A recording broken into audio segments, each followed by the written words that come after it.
Okey, Assalamualaikum warahmatullahi taala wabarakatuh. So pada hari ni kita akan sambung lagi yang minggu lepas punya, iaitu mengenai gelombang. Dan kita sambung sikit lah seperti mana yang kamu telah pun pelajari pada minggu lepas. Kamu pun sudah tengok apakah itu panjang gelombang. Jadi bila mana kamu tengok gelombang tu, kamu kena tahulah dia tu sejenis gelombang apa. Adakah dia berbentuk gelombang gelombang melintang ataupun bagaimana profilnya. Kamu kena tengok terlebih dahulu, gelombang melintang ke ataupun gelombang membujur. Dan saya harap kamu pun dapatlah bezakan apa itu melintang, apa itu membujur. Okey, pada hari ini kita nak tengok satu profil gelombang yang mana gelombang tu dia telah melalui pada satu tempoh. Dan kamu tengok bahawa apakah itu dikatakan dengan panjang gelombang. Okey, gelombang ni dia kena lengkap. Dia mula sini satu, dia naik satu atas, ke atas ni dia punya puncak dia, dan dia akan turun, dia akan sampai ke titik keseimbangan. Dia akan sampai ke keseimbangan dia, itu di tengah-tengah dia di sini. Dan dia akan turun di lembangan, dan dia naik atas balik.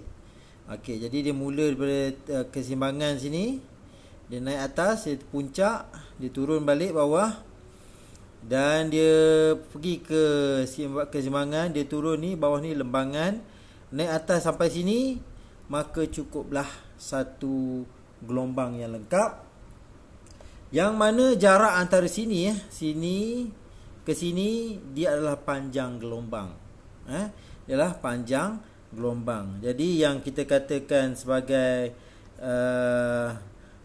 yang kamu tengok yang kamu tengok simbol ni, simbol ni adalah panjang gelombang. Yang kamu tengok ni adalah panjang gelombang.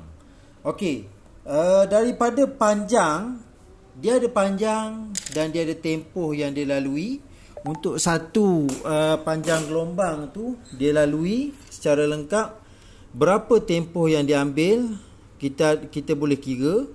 Jadi disebabkan ini kita boleh mengira laju gelombang tersebut, kan.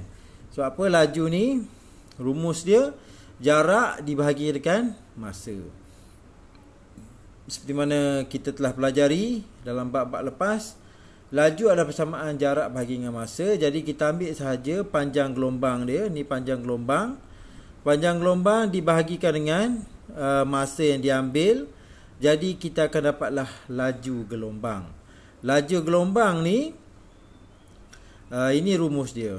Bila mana kamu tengok ni V ni, dia punya sebagai laju gelombang. Ini adalah panjang gelombang, itu jarak yang diambil untuk satu gelombang dibahagikan dengan masa. Jadi kamu akan dapatlah, inilah rumus dia. Okey, frekuensi gelombang pula. Frekuensi ni maksudnya dalam satu, dia boleh berapakah gerakan yang berlaku, kan, dalam satu tempoh yang diberikan dalam satu saat. Contohnya berapakah gelombang yang terhasil, berapa gelombang yang lengkap terhasil. Contohnya dalam satu saat, dia macam ni, maksudnya ada banyaklah gelombang, kan. Kalau dalam satu saat dia macam tu sahaja, macam tu, maksudnya satu je lah gelombang yang lengkap, kan. Dia naik atas, dia turun bawah, pergi ke tengah balik, satu gelombang satu saat, maksudnya 1 hertz. Kalau macam dalam satu saat tu dia boleh melakukan banyak gelombang. Mungkin dalam, kamu kira ni 1, 2, 3. Maksudnya 3 gelombang dalam masa 1 saat. Jadi kita panggil dia 3 hertz. Okey, itu dikatakan dengan frekuensi gelombang, kan. Okey, jadi kita boleh mengira, laju gelombang ni dengan apa? Dengan ni frekuensi gelombang, rumus dia ni, F sama dengan 1/T. Maksudnya dalam masa 1 saat, satu saat berapakah gelombang terhasil, kan. Okey, ini dia punya rumus. So daripada rumus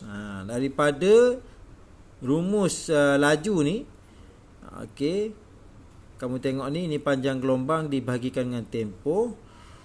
Let's say dalam satu soalan tu dia bagi kamu frekuensi, dia tak bagi kamu tempoh. Macam mana nak kira hal laju? Jadi kita dapatkan daripada frekuensi tu, kita boleh mengira laju gelombang dengan syarat dia kena bagilah panjang gelombang.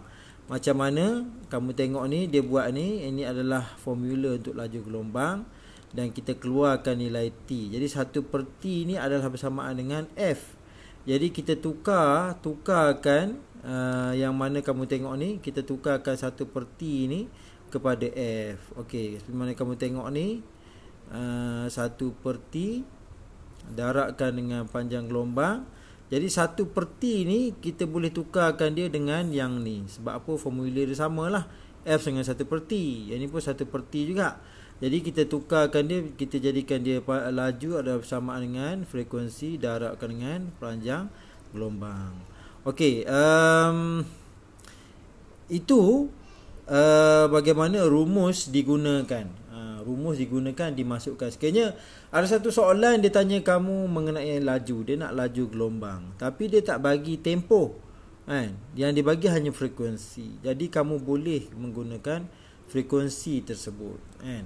Ada juga soalan dia tak bagi, mungkin salah satu daripada maklumat tu tak ada. Jadi kamu nak macam mana buat? Kamu nak kena guna rumus tukar-tukar macam ni, masuk keluar rumus ni untuk mendapatkan maklumat tersebut.